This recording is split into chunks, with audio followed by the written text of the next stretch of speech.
Hey, thanks for joining me. It is time to get started on the big X-Men crossover series that was kind of the most important and meaningful to me at the time when I was reading these books because it was right at the peak of all these storylines and concepts that were kind of converging into one big thing. And at the time, the X-cutioners song was pretty goddamn exciting to me, and I absolutely loved it. The big crossover concept is something that had happened in X-Men titles before. I think the first one that I got to read that I was part of as a reader was the Extinction Agenda, and I loved that. But I was still really new to the X-Men world. I knew almost nothing about the New Mutants. Didn't know exactly who or what X Factor was. I was just getting kind of on board with that. But by the time this Executioner song come around, I'd been reading these X-Men books for a good decent stretch. I was there right at the tail end of Silvestri's end of Uncanny X-Men, and then Jim Lee coming on board. I picked up New Mutants 100, the last Liefeld issue. That was my first introduction to the current team as it existed in the New Mutants, and then they were about to turn into X-Force. It started reading X Factor, Uncanny X-Men I was reading. So, I'm reading all these books, and I was getting to know the characters as they existed at the time, and I liked them. I liked everything that was going on. And I was not there for the introduction of Cable, but I had been there through, like I said, New Mutants 100, and then through all of the issues of X-Force up until, all the way through Liefeld's tenure on the book, and then the last issue of X-Force, where Greg Capullo came on as the regular artist, which is issue 16. No, issue 15.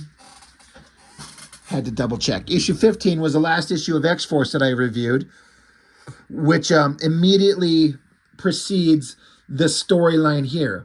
So it's a good time for me to go through this because although there's not exactly a need to do it this way, I kind of find myself wanting to going through these stories in, roughly speaking, chronological order. I haven't exactly been doing that with the Uncanny X-Men because I started on those and was jumping all over the place. And I have a big pile of Uncanny X-Men issues that I need to get going on because we're going to be going through them. But I've got this whole pile of Uncanny X-Men that I'm kind of excited to go through in order. But those are all going to be out of order in terms of how I'm reviewing them, chronologically speaking. But who cares? But the regular X-Men title that Jim Lee was working on, I've done all the issues. I've already reviewed all those issues. And then the follow-up issues where Art T-Bear, I believe, was the artist on it for 2 issues, which was kind of not the greatest. It was kind of boring. But to continue the X-Men, not the Uncanny X-Men, but the regular X-Men in chronological order, the Executioner song is next in order. Same thing with X-Force. So it's a good time to kind of jump into this. And I've said before, over on X-Force, for as much shit as I give Liefeld's art, especially these days, this current stuff, I really was into the X-Force team and what they'd been doing and who Cable was. I was interested in him. And this to me is kind of in my head, by the time the Executioner song gets done, I think it's like 9 parts. It's a huge ass storyline. This is the kind of the ultimate culmination of Cable's storyline. And when I think about the end of Cable's story, it's this storyline. Now, obviously, clearly, it's not, but it's kind of like everything that was important about Cable and the mystery about him is addressed and sort of resolved by the time this storyline is over. And, of course, no one's going to die, But if this was a big epic storyline told, you know, I don't know, I guess a little bit more interesting way, maybe some of these characters should have stayed dead by the end of the storyline. Of course, that's never going to happen. It's irrelevant. Anyway, I guess the point that I'm trying to get at is I'm just kind of sitting here thinking about what this storyline and Cable's story arc, what it meant to me, and the version of Cable that I like is the Liefeld version. And this is, taking Cable from who he was at the time and continuing off the stories that Liefeld started. I honestly don't know. I kind of doubt big time that the writers that took over the storyline for Cable's wrap up in this X-cutioners song, I doubt it's anything that Liefeld actually intended. I mean, Liefeld definitely had some, he was doling out information about Cable in terms of a character and his mystery in little pieces here and there. I kind of doubt that. I mean, I wonder how much of a specific history Liefeld actually had in mind for Cable, but also when Marvel owns them, that Marvel can do any damn thing they want. But I kind of feel like the ultimate wrap up to this storyline is probably not what Liefeld would have done, but I still feel like it honors the concept anyway. And the basic concept is that the main, I mean, Cable's kind of after two people. It's Apocalypse and Strife. And we've found out at the end of New Mutants 100 that Strife looks exactly like Cable. They are like visually completely identical and indistinguishable from each other. We already know that. So in a way, I don't know that what happened in this issue is supposed to have been a secret. There's like, well, how's it gonna? It's more the interesting part about the kind of the thrust of the story in here is not the mystery of did he, didn't he? It's how is everyone else going to react to what happens. Now, if you know the storyline, you know what I'm talking about. But I was into it. I was really, really into this storyline, and they hyped up the X-cutioners song in a big way when it was getting ready to come out, and I was really excited for it. The setup in X-Force, the storyline finally wrapped up that started way back in issue 5 or something like that, where the team was attacked by the Brotherhood of Evil Mutants, with Toad and Blob and Sauron and all those characters. And they kept fighting, and then the Morlocks got involved, and Farrell's sister got involved, and she ripped half of Cable's face off, and he ran around with a half a face for like 5 or 6 issues, it seems.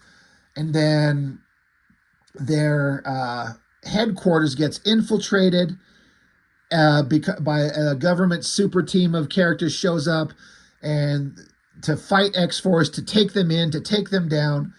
And the team gets separated from Cable. Cable tracks down Domino, the real one who was captured. And we find out that the Domino that had been with the team had been an imposter, this Vanessa girl, for the entire run. And then giant explosions, and everyone, the X-Force team, Cannonball, Rain, all those guys, not Rain, Jesus, I'm thinking of the other character from X Factor, Cannonball, Farrell, Boom Boom, Shatterstar, Warpath, they all think Cable's dead.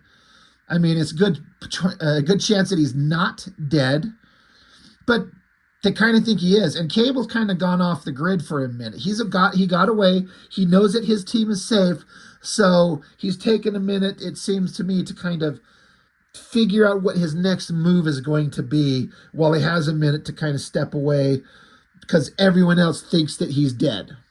So as far as the teams know, he's not around anymore. So we get the cover to this issue, X-cutioners song, Cable standing over the body of Charles Xavier. Looks like he's shot. So artistically, I don't think it says until the end, but I want to make sure I point it out. I mean, I know, but I should be able to show the credits page of who the artist is that drew. No. Why can I not turn these pages? Oh, yeah. Scott Lobdell, writer. Brandon Peterson, penciler. Terry Austin, inker. the guy who, was inking John Byrne on the classic great issues of X-Men, the best stuff. I am kind of surprised to kind of find that out here. I didn't know that at the time. Brandon Peterson, I honestly don't know if I remember him previous to this. I don't know what he'd done. He Brandon Peterson has grown to be a great artist now, and he has been for years. But this is another one of those guys where he, when he started out, he certainly can do all kinds of things extremely well, but it feels like an imitation of a Jim Lee style. It feels like that kind of thing. And who wouldn't be doing that considering the hyper popularity and success of this? This is November of 92. Of course, they're going to be having people do the Jim Lee style. So Brandon Peterson, very, very competent artist, but it's blocky and kind of proportions are weird, and it just doesn't carry the awesome dynamic energy and cool vibe that Jim Lee had. But no one has that, right? But everyone mimicked it. Even Liefeld's style was more interesting than what Brandon Peterson is doing. But I feel like Brandon Peterson did a pretty damn good job, all things considered, even though he's not, in my estimation, he doesn't stand out. It's kind of just bland. But there's no problems on the storytelling front, so that's a big plus, that you can follow the story. So credit where credit's due. Anyway, for God's sakes, let's get into the story, Rob. 12 minutes later. All I'm doing is all the setup. I just, in case anyone's never read these, I like to give a little bit of context of what's going on. But it starts out with all this text box talking about who Warren Worthington, Angel, who he is, what he is. And it talks about how, when he was a kid, he sprouted wings, and that was a traumatizing thing. Over the years, he's lost all of his family, most of his fortune, and his original wings. The only thing that hasn't changed about him is that Warren Worthington III is one heck of a date. So, door is open. He's inviting someone in. And this girl he's dating here, Charlotte, I forget who she is. I mean, I'm aware of her, but I can't remember who she was exactly. But they've got some kind of relationship. So he comes along with the limo, and they're going to this event. And she's like, aren't you kind of overdressed? And he's like, no, I'm good. Let's make out. And so the limo takes off, and they're going to somewhere. Well, here we are. Central Park. You got Rogue and Bishop. And again, this is coming right off the last issues of Jim Lee had only been off X-Men for 2 issues. The next issues that are coming up, I think it's X-Men 14. Yeah, so Jim Lee's presence is still very much felt in these books. And so just to kind of put it in a time frame of when this was, Jim Lee had just left, and they were kind of scrambling to find some other kind of artist to take over. But yeah, Bishop and Rogue. Bishop is not having a good time because this is the scenario is unacceptable. He's saying there's like 75,000 people here, and Rogue's like, well, yeah, this is a free concert. What's the big deal? And Bishop is just concerned because the security around a situation like this is just impossible. This is just terrible.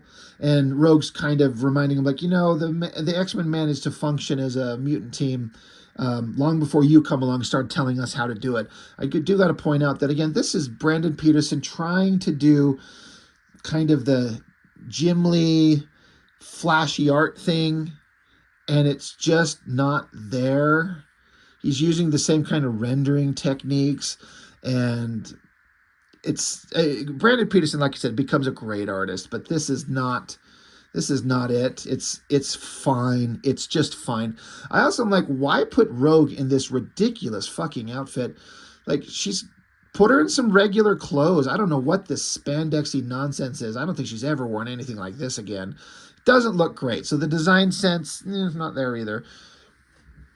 But Bishop is like, why do I get the impression you're still angry about that blueberry pie incident? And she's like, please, I'm above that sort of thing. I don't even know what you're going on about. And she's like, besides, it was boysenberry. If you remember, they're talking about that scene that happened not too long ago where Gambit and Rogue were like having a picnic. The entire team was having a picnic. Cyclops was staring at Psylocke, and Jean Grey was getting jealous. But Gambit and Rogue were having a little picnic, and she made a pie. Then Bishop shows up. He's brand new to the team, and he thinks that Gambit is the traitor, the guy who will betray the team in the future. And in the ensuing fight, Gambit picked up that pie and threw it at Bishop, and Bishop picks up the pie. No, Gambit has the pie. It's been a minute. Gambit has the pie, throws it, Bishop ducks, and it splatters on her face, and they all had a good chuckle. Anyway, it's an interesting kind of callback to that scene that happened in that book. But we got Lila Cheney, the girl who shows up and is just a musician, rock star, whatever. I don't know very much about her, except she keeps popping up in these books. And Professor X is here. And basically, he's going to go out on stage to a concert and talk about human-mutant relations. Like she's saying, are you sure the masses are ready for this? And he's like, ready to listen to the call for brotherhood, for peaceful coexistence between humans and mutants? Not at all.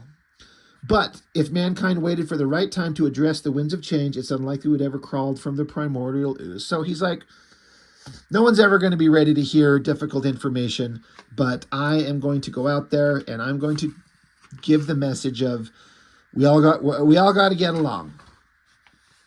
Meanwhile, underneath the stage, there's a couple of slime balls planting bombs. They're going to blow it up and get shot, vaporized, killed. And presumably, here's Cable, looking exactly like the Cable that we know. And he's like, hey, I got dibs on Professor X, but if it makes it any better, he'll be dead anyway, like you were going to try to do, but he's got his own plan. So we're like, this is, in theory, the first time we've seen Cable since he disappeared and kind of went into hiding in X-Force. So in universe, people don't know where he's at. He's thought to be dead. And we don't know what he was going to do next. But in theory, he's showing up to gonna kill Professor X. Now, again, we know that Strife looks exactly like Cable. So I don't think there's any world where we're looking at this going, oh, that's totally Cable and not Strife. Like, we know that it's Strife. We won't know until they actually say it, but I don't feel like there was ever any time where I was doubting that at all. But he's going to start some shit, which is okay, because we got to have drama in these X-Men comics. Speaking of drama, Cyclops is sitting here at the Harry's Hideaway. It's a pub that's been in the X-Men books for a long time. He's staring at a poster on a wall of a beer poster babe, and he's kind of imagining that this girl with the hot body is actually Psylocke, and he's just like lost in his mind when Jean Grey, a fucking telepath, shows up, and she can tell that he's thinking of Psylocke, and he's like, no, Jean, I'm thinking of you. I'm always thinking of you. Meanwhile, across the street at a shopping mart, Iceman and Colossus are doing shopping and talking about relationship problems. Iceman was dating a girl. She needs some time. And Colossus is very, very upset because in the Uncanny X-Men run by Will Spertasio, he found out that his brother was still alive, and then they end up on a whole other world somewhere, and his brother ends up dead. And so Colossus is he's in a very dark place. He's very sad because, these are X-Men comics and we've got to have drama. Meanwhile, another one of these things that's a callback to stories that was going on for a while and could have been an interesting story if we got to live with them a little bit longer. But if you remember, when Gambit was introduced to the X-Men, he was just like this thief running around, and he ran into Storm, and she had been taken by that one ridiculous character. I think it's called the Nanny, this robotic creature. I've sort of read some of those storylines just a little bit, but somehow, some way, she took Storm's body, replaced it with something else, and made the X-Men think that Havoc shot Storm dead. And that issue, I believe, is the first issue that Jim Lee ever drew of the X-Men, if I remember my timeline correctly. But she was reduced in age to like a kid. and Gambit runs across her and ends up kind of taking care of her, and they end up kind of being this Robin Hood team of thieves. They become friends, they're mutants, and they're running around New Orleans, like robbing from the rich, giving to the poor, loving life, eating food, having adventure. And it went on for a little while, but of course, eventually the X-Men universe catches back up with them, and Storm is aged up, which happened in the Extinction Agenda. So, we don't get too much time to live with these characters in like these small moments, but they had this time where Storm and Gambit bonded, and that's how they were that's how Gambit was introduced to the X-Men. So I think some people kind of forget the Storm Gambit connection, because when everyone thinks of Gambit, it's like, oh, it's all about Rogue and the love relationship that they can't have. But I like that they revisited this, because Storm is upset because her and Forge were supposed to be in a relationship, but that ended up being broken off, and that happened in the Uncanny X-Men, drawn by Whilce Portacio. Good stuff. And he's just trying to comfort her. And she's kind of like, look, you don't have any room to talk to me about relationship stuff, because they just found out that you had a wife and you never bothered to tell us, which is one of those last stories, the crossover with Ghost Rider, where Gambit had a wife and she ended up dead and blah, blah, blah. So she's a little bit pissed that he's keeping secrets, and he doesn't kind of care. He grabs her and then just starts dancing with her. He's like, death threats and dancing? Oh, very interesting. She's like, this is rock music, Remy. Why are we waltzing? And Gambit says, because, Aurora, it's the only dance this Cajun knows. So it's kind of like a cute, like, Gambit has some charm, and I like that he's going to comfort Storm. And they're revisiting their past relationship. And she's smiling. She's letting go of her frustrations and just kind of letting life be. Like everything can kind of be normal if we let it on occasion. So I just like that kind of little touching on the past history of Gambit and Storm. Back to X Factor, which is a book I haven't really talked too much about in the iteration that it is here, because I wasn't really collecting it when they started up this new version, drawn by Larry Stroman. I have read them, but I don't own them. And written by Peter David, so it always had a big sense of humor in it. But there's just kind of the team dynamic going on, the multiple man being a goofball, and he's annoying everybody, so Strong Guy bops him on the head, and, Madrox is like, did I do something wrong? And Quicksilver's like, you exist, Madrox. And so he's like, well, is that any reason to? And Quicksilver's like, yes, boom, he's gone, he's out of there. So, and then we get back to Jean Grey and Cyclops. And he's sitting there, with his arms crossed, like, I got nothing to apologize for. She's like, how can you say that? Your ability to drool whenever Psylocke enters a room, what the hell is that about? And he's like, she's a woman, Jean, an exceptionally gorgeous and sexy one at that. I'm a man who's been in love with you from the moment we met. After all we've been through, you're willing to let jealousy jeopardize what we have. So what he has, he makes a good point and makes her kind of feel bad. But it's like, for real, Cyclops, you've been fucking ogling Psylocke. Like, it's kind of douchebaggy, especially when your girlfriend is a telepath. But I guess she lets it go, and they start making out, and I guess the wind starts blowing inside the bar here. And then, of course, out of the blue, boom, Caliban shows up. I had not followed the books and understand any reason why, what, how this version of Caliban is this big, giant monster version. I don't know anything about him, and I don't care. But he shows up, and he's going to fight. Meanwhile, Lila Cheney's doing her concert. She's up there, and she's like, hey, I'm going to bring out now Charles Xavier, the world's foremost expert on the world's most feared and hated minority. And then in the crowd, people are screaming, Lila's always pushing the envelope, and mutants, and give him a chance, let him speak. So I appreciate that in the story they're going back and forth with people's differing opinions. It's not everyone's against him. It's not everyone loves them. There's a wide variety of opinions on the subject, which is exactly how humans are. And then there's this one dude yelling and screaming. He's like, somebody should shoot that mutant-loving gimp and the chair he rode in on. And so Cable slams him into the wall, and he says, shush. It's rare that a man has the opportunity to deliver his own eulogy. Meanwhile, back with the shopping that Iceman and Colossus were doing, they look across the street and see people freaking out at the bar where Cyclops is. So they're like, hey, they might need the power of Colossus and Iceman, so let's go. So kind of an okay splash page. Again, once you've seen the powers of Jim Lee and Mark Silvestri, everything's kind of pales in comparison. It's fine, but it's not great. And while they're running to go help, the Horsemen of Apocalypse show up. These are characters that I was vaguely aware of, but I don't know much about. But they show up to start some shit. So then we get this big shot of Professor X, and I know that there were Brandon Peterson's tasked with like big headshot as Professor X gives this really good speech. And so make it look awesome. And so he did all this like over rendering stuff that feels like an attempt to mimic the Jim Lee type of facial rendering lines and stuff. And it's not horrible, but it's not great. I guess there's supposed to be like an uplighting, hence the way that the colors, but the highlights on the colors under the chin and on the lip and the cheekbones and the brow to give it this kind of dramatic look. But he should have just forgotten this fucking cross-hatching line work stuff. He's not as good at it as Jim Lee is. He does. A lot of these people try to mimic that look, but they don't understand what he's doing and how he's doing, and it doesn't work, in my opinion. So it's not a nightmare, but it's kind of weird looking.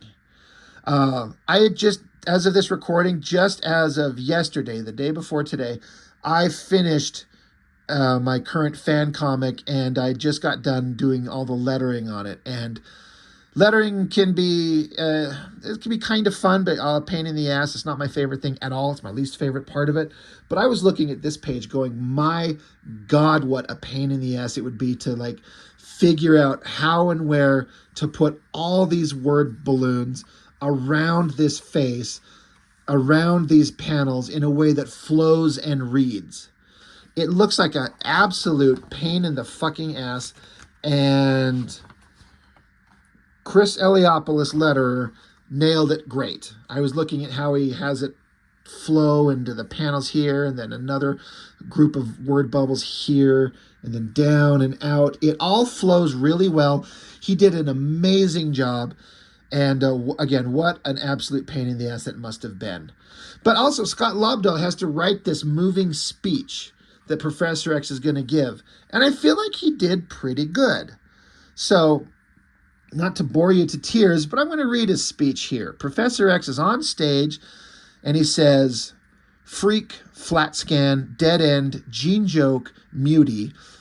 Words, powerful words meant to distance, to demean, to destroy the havens of self-respect we each carry and nurture within us, just as surely as they seek to rend the centuries-old tapestry we, as a race, have agreed to call civilization. These words carry us away from the light and lead us marching, no, charging into darkness where prejudice and bigotry begin.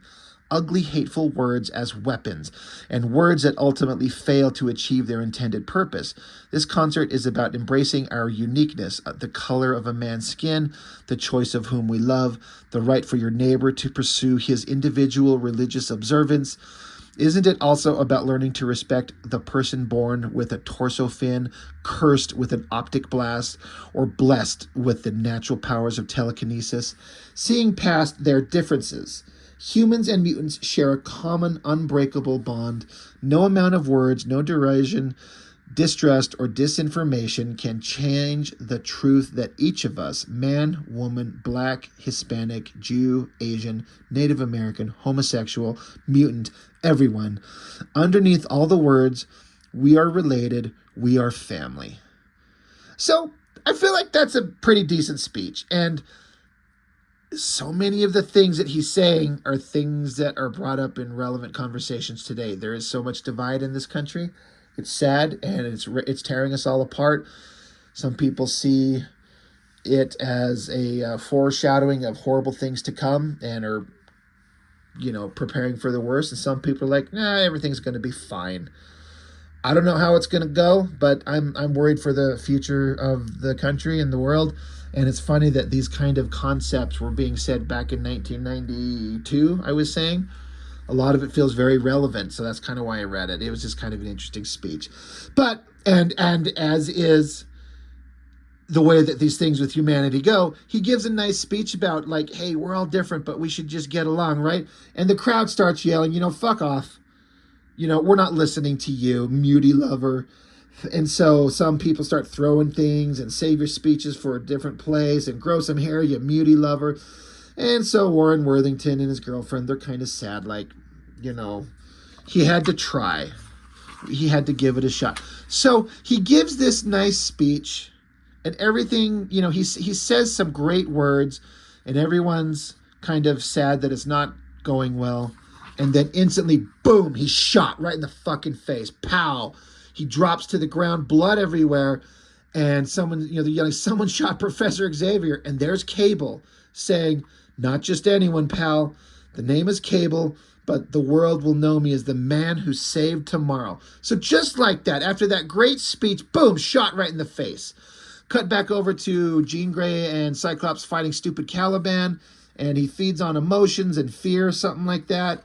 I don't care, but there has to be a fight and a villain for us to take on. He keeps beating the shit out of him, and he says that he's not Caliban anymore.